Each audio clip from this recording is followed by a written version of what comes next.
वो कहते हैं ना, इंसान अपने कर्मों से कभी बच नहीं सकता। आज मैं अपने बचपन की ऐसी कहानी सुनाने वाली हूँ जिसको देखकर मुझे ये समझ आया था कि आप जैसा करोगे ना दूसरों के साथ, उसका हिसाब कहीं ना कहीं होता ही है। तो ये बात तब की है जब मैं अपने फैमिली के साथ गांव में रहती थी। फैमिली में दादा दादी, मम्मी पापा, बड़ा भाई, छोटा भाई, मैं और मेरी एक बड़ी बहन, हम सब साथ में रहते थे। अचानक से एंट्री होती है एक काम वाली दीदी की, जो कि बहुत ही ज़्यादा बैकवर्ड क्लास से बिलोंग करती थी। उसकी हालत ऐसी थी कि डेली कंघी करना भी उसके लिए एक लग्जरी जैसी चीज़ थी। साफ सफाई, अच्छे कपड़े, अच्छी लाइफ, ये सब कुछ उसके लिए बिल्कुल नया था। धीरे धीरे उसने सब कुछ सीखा, कैसे साफ रहते हैं, कैसे साफ पहनते हैं, कैसे साफ खाते हैं, एवरीथिंग। और लगभग 4 से 5 साल तक उसने मेरे घर पे काम किया। शुरुआत में हमें उसके लिए बहुत बुरा लगता था, इतना बुरा लगता था कि मम्मी उसकी बहुत हेल्प करती थी, पैसों से, कपड़ों से, एवरीथिंग। यहाँ तक ही नहीं, बल्कि मम्मी ने उसकी एक जॉब भी लगवा दी थी, जो कि गवर्नमेंट स्कूल में उसकी जॉब हुई थी। एंड उसको खाना बनाने एंड साफ सफाई का काम मिला था वहाँ पे। उसकी लाइफ पहले से काफ़ी बेटर हो चुकी थी, लेकिन वो कहते हैं ना, इंसान अपनी औकात दिखाई देता है। वो खुद को हमसे कंपेयर करने लगी। कंपेयर करने तक तो ठीक था, फिर उसका लालच काफ़ी बढ़ गया। उस टाइम पे मेरी दादी काफ़ी ओल्ड हो चुकी थी, तो उनका दिमाग पहले जैसा काम नहीं करता था। बट हाँ, घर की सारी जिम्मेदारी पैसों की दादी के पास ही रहती थी। तो दादी ने उस पर इतना ज़्यादा ट्रस्ट कर लिया था कि उसको पैसे गिनने तक के लिए दे देती थी। धीरे धीरे काफ़ी पैसे गायब हुए, फिर दादी के सारे गहने गायब हुए। और उसके बाद वो काम वाली क्या करती थी, मेरी दादी के कान भरती थी। क्या कान भरती थी? वो बोलती थी कि ज़रूर आपकी बहू ने ही आपके गहने और आपके पैसे चुराए होंगे, आप लोगों के अलावा घर में रहता ही कौन है। और मज़े की बात तो देखो, ये सारा इंसिडेंट हम बच्चों के सामने ही हो रहा था, लेकिन हम बच्चे को समझ नहीं पाते थे क्योंकि हम काफ़ी छोटे थे उस टाइम पे।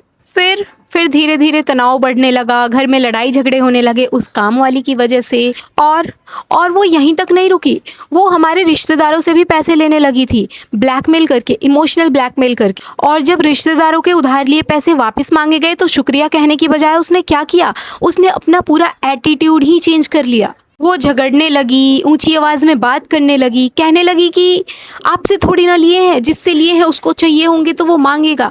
एंड वो उल्टी सीधी बातें हमारी फैमिली को बोलने लग गई।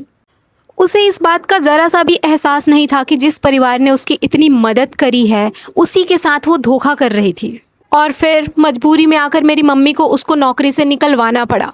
उस दिन शायद उसे लगा होगा कि उसने बहुत कुछ हासिल कर लिया है, लेकिन असली शुरुआत उसके ज़िंदगी की तो अब हुई थी। धीरे धीरे हमारे परिवार से उसका पूरा संपर्क खत्म हो चुका था।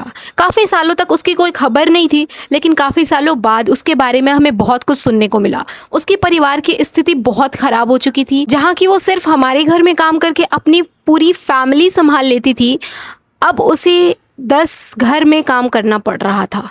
उसका पति किसी बहुत बड़ी कैंसर जैसी बीमारी से जूझ रहा था। लेकिन सोचो क्या, हमें जैसे ही ये बात पता चली, हमने फिर से उसकी मदद करी। लेकिन फिर क्या हुआ, कुछ सालों तक ही उसका पति जीवित रह पाया इस धरती पे। उसके बाद वो चला गया ऊपर। सारी मदद करने के बाद भी उसका पति बच नहीं पाया और वो भगवान को प्यारा हो गया। आज उसकी हालत ऐसी है कि वो घर घर जाके काम करती है, फिर भी उसकी फैमिली की ज़रूरतें पूरी नहीं हो पाती।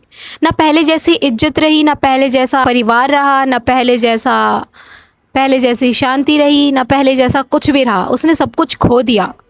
और जब भी मैं ये देखती हूँ तो मुझे एक बात याद आती है कि कर्मा तुरंत नहीं आता, कभी कभी सालों लग जाते हैं, पर आता ज़रूर है।